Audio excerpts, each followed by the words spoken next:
一只花豹在湖边转悠，它看起来也不像要喝水的样子。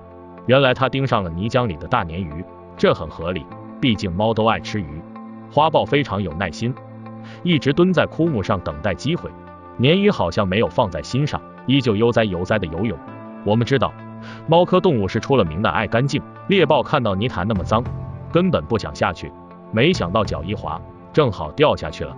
猎豹呆住了，坐在地上看着喝泥糊的大象，想着反正已经掉下去了，那就捞个鱼再走吧。他蹑手蹑脚地靠近鲶鱼，然后一把将其按住。猎豹犹豫地下了嘴，但没想到鲶鱼反应那么大，拼命地翻腾摇滚，好几次都从猎豹口中挣脱。最后猎豹成功将鲶鱼叼起，满身泥水也不重要了。这还不算什么，花豹还能上天捉鸟，不信你看，这只花豹一跳能有2米高，吃惯了大鱼大肉，就想抓只鸟换换口味。它窝在草丛里蓄势待发，发起闪电般的奇袭，轻而易举就将鸟抓到了。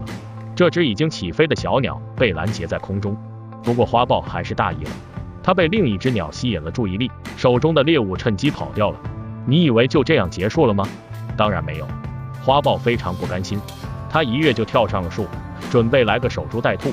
它瞄准了一只鸟就发起了进攻，面对还没它腿粗的树干，也是丝毫不慌，像个猴一样在树上乱窜。看到这么优秀的攀爬技巧，它能捉到鸟，我一点也不意外。不仅如此，花豹的打洞技术也是一流。这只花豹顶着太阳跑到这里打洞，它清楚的知道这么热的天，有的动物会躲在洞穴里休息，趁着猎物睡觉去偷它家。它已经累得不行了，但还是一鼓作气打进了野猪的洞。它叼着一只野猪上来了，不可思议，这大中午的，野猪正在家里睡午觉呢，谁能想到被人掏了顶了。不得不说，豹子的技能真的非常多，但谁能想到如此强大的豹子也是草原上其他动物抢劫的对象，像猎狗都会抢夺它的猎物。面对二哥的掏钢绝技，花豹也要暂避锋芒，这就用到刚刚上树抓鸟的技能了。花豹可以将猎物带到树上，饿了就在树上吃，这样狗子们就没法抢了。不过如果猎物很大，就会有摔下来的可能，当然这只是很小的几率。夸张一点的说，花豹上可9天揽月，下可5湖捉鳖。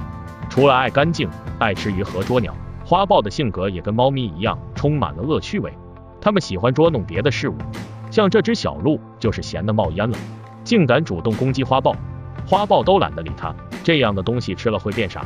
结果没想到这只鹿还会得寸进尺，没办法，花豹只能站起来遛它玩玩，玩起来就不是你说结束就结束的了。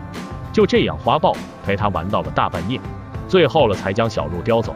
走的时候，花豹的动作还是小心翼翼的，可能心里在想明天接着玩，希望下辈子小鹿能稳重一点，没事不要吃太饱。